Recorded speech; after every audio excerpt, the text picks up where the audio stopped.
Association of state medical interns he intern डॉक्टरांची जी संघटना आहे त्याचा प्रतिनिधी म्हणून येथे उभा आहे।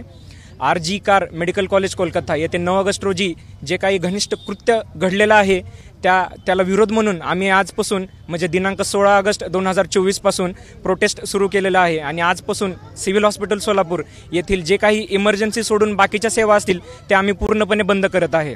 हे कृत्य झालेलं तेव्हा त्या सकाळी त्या मुलीच्या आईवडिलाला मुलीने सुसाईड केलं असं सांगून त्या हॉस्पिटलने ते कृत्य दाबून ठेवायचा प्रयत्न केला। तिथल्या सरकारने सुद्धा हे कृत्य दाबून ठेवायचा प्रयत्न केला। याचा आम्ही पूर्णपणे निषेध करतो। हे सगळं होऊन आज जवळपास 10 दिवस झाले तरी देखील त्याच्यावरती काहीच निर्णय झालेला नाही, ना काही पाऊल उचलण्यात आलेलं आहे। म्हणजे डॉक्टरांवरती जो काही अन्याय होते, जो काही अत्याचार होते त्याला कोणीच वाली नाही। आता हेच जर कृत्य एखाद्या वकिलासोबत झालं असतं, एखाद्या सरकारी अधिकाऱ्यासोबत झालं असतं, एखाद्या पोलीस कर्मचाऱ्यासोबत झालं असतं तर त्यासाठी वेगळी एक शिक्षा आहे। पण डॉक्टरांवरती काही झालं तरी त्याला कोणी बघत नाही, ना त्याचा कोणी वाली आहे। माझं सरकारला हेच म्हणणं आहे आणि मागणी आहे की डॉक्टरांसाठी एक वेगळा न्याय तयार करून द्यावा आणि हे जे कृत्य झालेलं आहे याच्यावरती लवकरात लवकर निर्णय घ्यावा, अन्यथा आम्ही हा जो संप पुकारला आम्ही हा मागे घेणार नाही आणि जोपर्यंत त्या माणसाने ज्यांनी हे कृत्य केलेलं आहे त्याला शिक्षा भेटत नाही तोपर्यंत हे आमचा संप चालू राहील। धन्यवाद। मला आज इतकं आम्ही बसतोय संपावर वगैरे, तर राज्य पातळीवर देश पातळीवर याची दखल घेण्यात यावी लवकरात लवकर। एखादा कायदा जो की आम्हाला सुरक्षा मिळेल त्याच्या अंतर्गत असा कायदा लवकरात लवकर पास व्हावा आणि जे आपली हे आहे विक्टिम त्या केसमधली तिला लवकरात लवकर न्याय देण्यात यावा आणि जेवढ्या लवकर होईल तेवढ्या लवकर ह्या गोष्टी लवकर आचरणात यायला पाहिजेत।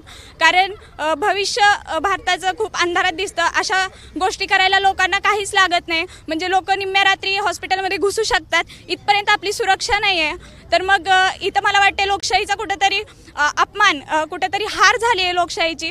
म्हणजे लोक 2-3 हजाराचा मॉब येऊन त्या डॉक्टरांवर हल्ला करतोय तेव्हाही लोक कंट्रोलमध्ये येत नाहीत।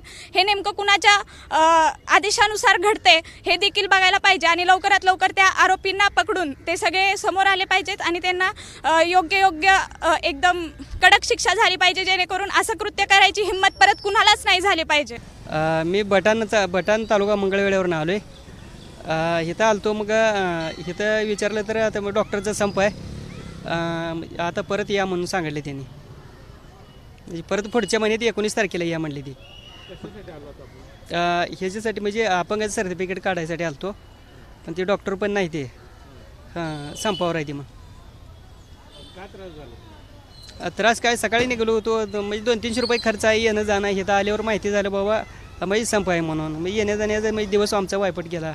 पेशंट आणलो होतो मी इथं, डॉक्टरचं लोकांचा संप पोट दुखायचं म्हणून आणलो होतो, डॉक्टर लोकांचा संप म्हणून परत घेऊन चाललो आम्ही। मी माझ्या मामाला घेऊन आलो दवाखान्यात, म्हणजे कसं त्यांना त्रास होलेला आहे, डॉक्टर का हजर आहेत म्हणून कळालं आम्हाला संप आहे म्हणजे। म्हणजे त्या अवघड त्रास झाला त्यांना, म्हणजे कसं त्यांना उठणं बसणं होईना काय नाही त्रास व्हायला आहे, का डॉक्टर लोक असं हजर आहेत म्हणून कळालं। परत घेऊन जायचं काय रे मग त्यालाच नाही।